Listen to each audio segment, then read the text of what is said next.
নমস্কার, আমি তরুণ ঘোষ। জাহিদুর রহমান তাকে ভারতের প্রবেশের অনুমতি দেওয়া নিয়ে এত টালবাহানায় সে তো ভারত বাংলাদেশে পুরো লঙ্কা কাণ্ড লেগে গেছে।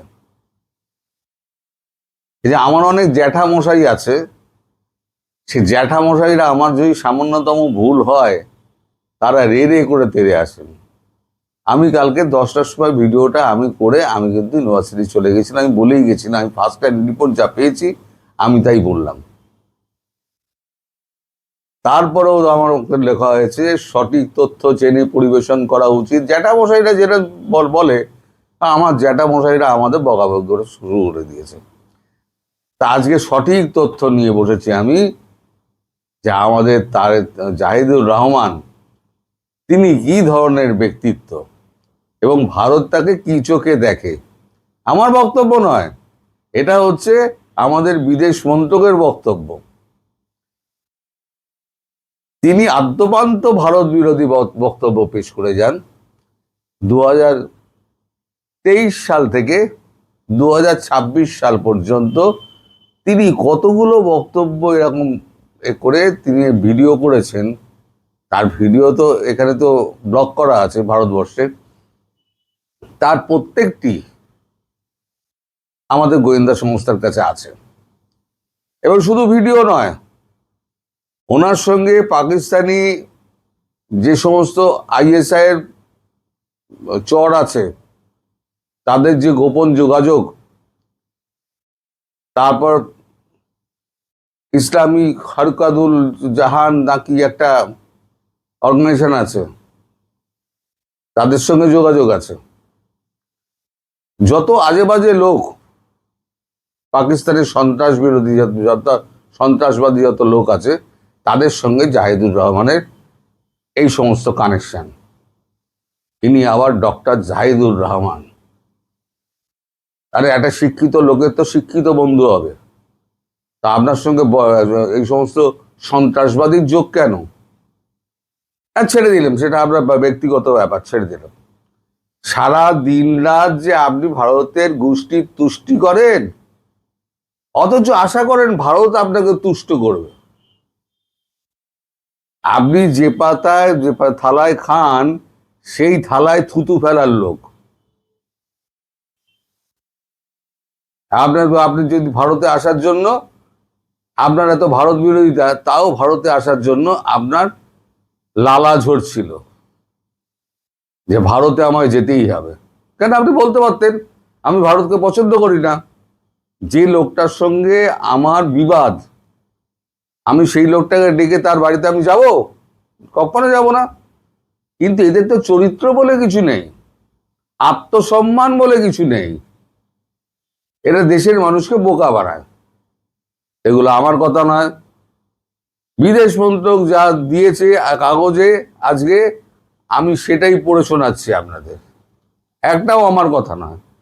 তারেকের উপদেশটাকে আটকানোই টানা পড়েন। সেখানে শুধু বিদেশ মন্ত্রকের বক্তব্যটুকু আমি তুলে ধরছি, বাকি তো সব আপনারা জানেন। ভারতের বিদেশ মন্ত্রক সূত্রের বক্তব্য, জাহেদ গত কয়েক বছর ধরে লাগাতার ভারত বিরোধী প্রচার করে আসছেন। বিভিন্ন বিষয়ে 2023 সালে 30শে জানুয়ারি থেকে 2026 সালে 22শে জানুয়ারি পর্যন্ত জাহেদের 26টি ভারত বিরোধী মন্তব্যের তালিকা প্রকাশ করা হয়েছে। তাতে রাহুল গান্ধীর সদস্যপদ খারিজ, ভারত কি বাংলাদেশের অবৈধ নির্বাচনকে সমর্থন করছে, শেখ হাসিনাকে আশ্রয় দিয়ে বাংলাদেশে ভারত বিরোধী মনোভাবের জন্ম দিচ্ছে, শেখ হাসিনার পরাজয় ভারতের পরাজয়, এমন বিভিন্ন ভারত বিরোধী মন্তব্য করেছেন জাহেদ। বিদেশ মন্ত্রকের সূত্রের বক্তব্য, জাহেদের এমন বক্তব্যের পরিপ্রেক্ষিতে তাকে অভিবাসন কর্তৃপক্ষ ভেরিফিকেশনের জন্য আটকে রাখেন। পরে তাকে বিশেষ অনুমতি দিয়ে ভারতে প্রবেশের অনুমতি দেওয়া হয়। তবে ততক্ষণে তিনি সিদ্ধান্ত নিয়ে নিয়েছেন ভারতে প্রবেশ করবেন না, ফিরে যাবেন। আসলে ফিরে কেন গেছেন? উনি এখন বুঝতে পেরেছেন যে আমি যদি এখন ঢুকি তাহলে বেরোবার সময় আমায় আটকে দিতে পারে।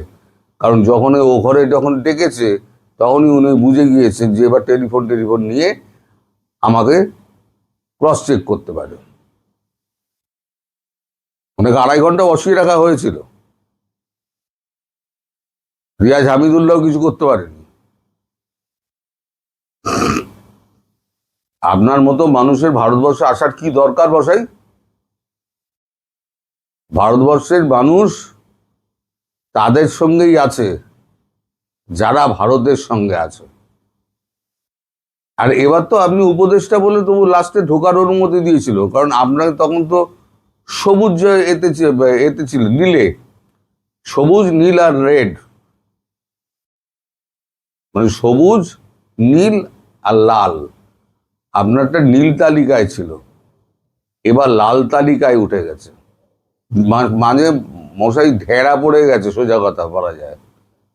এই ঢেড়া পড়ে যাওয়াতে আপনার আর ভারতবর্ষে সারা জীবনে আসা হবে না, আপনার এবং আপনার পরিবারের সকলের। যান সিঙ্গাপুর যান, চীন যান, পাকিস্তান যান, ওইসব জায়গায় যান যেখানে আপনাদের পছন্দিদা লোকজন থাকেন, সেখানে আপনারা যান। এখানে আব্বা হুজুর খুঁজতে যাবেন না, আব্বা হুজুরটা এখানে কেউ থাকে না। সুতরাং ভারতে আসার ব্যাপারটা ভুলে যান। আপনারা ওখানে রামের মূর্তিতে জুতো পেটা করবেন, কিন্তু ভারত আশা করবেন ভারত আপনাদের সহযোগিতা করবে। আপনারা নেপাল থেকে বিদ্যুৎ নিয়ে যাবেন,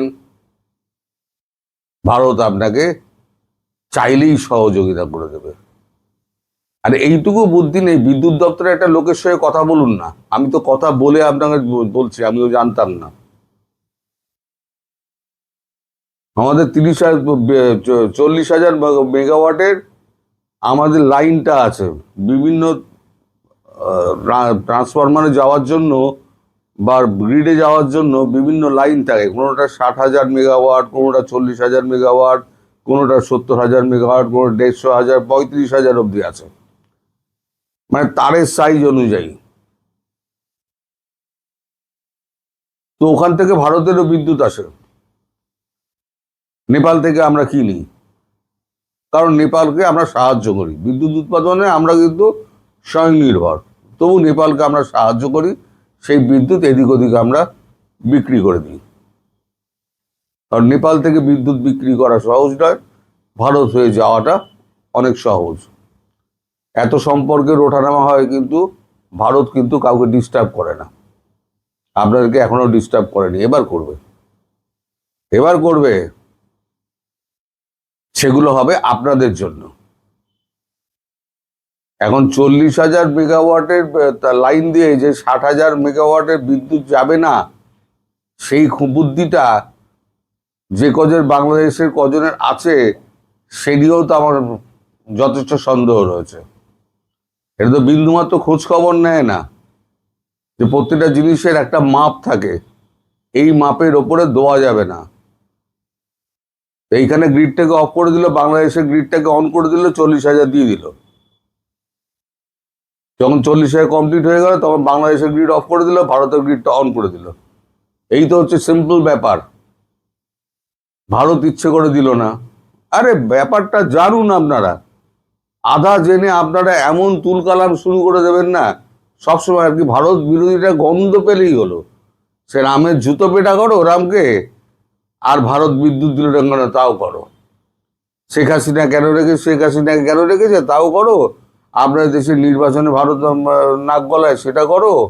আপনার সবেতেই হচ্ছে ভারতের পেছনে একটা ধুঁয়ো মারলেই হলো, ভারত বিরোধিতা। আরে অতই যদি বিরোধিতার দম হয়, আপনারা বলুন না যে আমরা ভারত থেকে মাল নেব না, বলুন ভারত থেকে আমরা একটা দানা চিনি নেবো না, চাল নেবো না, ডাল নেবো না, তেল নেবো না, কিচ্ছু নেবো না। আছে দম, দম আছে। আপনারা ভারত বিরোধিতা করেন, কিসের ভিত্তিতে ভারত বিরোধিতা করেন? কিসের ভিত্তিতে সমান অধিকার চান? চোখে চোখ রেখে কথা বলবেন। আপনার হাইট 3 ফুট, ভারতের হাইট হচ্ছে 7 ফুট। আমি যদি এখন 5 ফুট 6 ইঞ্চি, আমি যদি এখন খালির সঙ্গে আমি যদি কথা বলতে চাই, তাহলে তো আমার টুলের ওপর দাঁড়িয়ে কথা বলতে হবে, আপনাদেরও টুলের ওপর দাঁড়িয়ে কথা বলতে হবে। খাইয়ে পরিয়ে বাঁচিয়ে রেখে দিয়েছে ভারত, যেদিনকে দানা পানি বন্ধ করে দেবে না, সময় হয়ে আসছে, দানা পানি বন্ধ করে দেবে, আর যখন কারেন্টটা অফ করে দেবে তখন ওই ইউটিউবও উড়ে যাবে, কারণ তেলও পাবেন না ভারতের সাহায্য ছাড়া। ভারত বিদ্বেষী, তারা ভারতে আসার জন্য জিভ একেবারে এত বড় লম্বা হয়ে রয়েছে, ভারত বিদ্বেষী। আর আপনারাও দর্শক জেনে শুনে আপনারা সমস্ত কিছু এ করুন, মানে বিচার বিবেচনা করে ভারতের বিরুদ্ধে বলুন। আপনারা যেগুলো করছেন, আমরা কোনো মসজিদে গিয়ে আমরা চটি ছুড়ি, কোনো গির্জায় গিয়ে আমরা অসম্মান করি, কি বলবেন? আমরা যখন করি না তখন বলবেন যে ভারতবর্ষ ভীতু। তা নয়, ভারতবর্ষ সংস্কৃতি আছে, ভারতবর্ষের শিক্ষা আছে, যেটা আপনাদের মধ্যে নেই। যা কথা বাড়িয়ে লাভ নেই। আপনারা সবাই ভালো থাকবেন, সুস্থ থাকবেন, সাবধানে থাকবেন। নমস্কার।